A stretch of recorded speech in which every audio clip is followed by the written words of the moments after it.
আজ আমরা কথা বলবো can this love B translated cinema নিয়ে। এই ভালোবাসা কি ভাষায় ধরা যায়? ভালোবাসা যদি বোঝানোই না যায় তাহলে সেটা কি আদৌ সত্যি? এই গল্পটা শুরু হয় এমন দুই মানুষের মধ্যে যাদের অনুভূতি আছে কিন্তু প্রকাশের ভাষা নেই।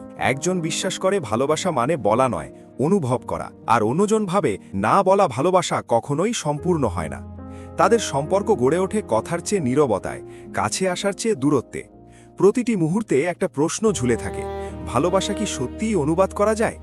এই গল্প কোনো চিরচেনা রোম্যান্টিক ফ্যান্টাসি নয়, বরং বাস্তব অনুভূতির এক জটিল ছবি, যেখানে ভুল বোঝাবুঝি, ভয় আর না বলা কথাই সবচেয়ে বড় বাধা। এই সিনেমা আমাদের মনে করিয়ে দেয় সব ভালোবাসা শব্দ চায় না, কিন্তু সব সম্পর্ক বোঝাপড়া চায়। তাহলে প্রশ্ন একটাই, ভালোবাসা না বোঝালে সেটা কি টিকে থাকতে পারে?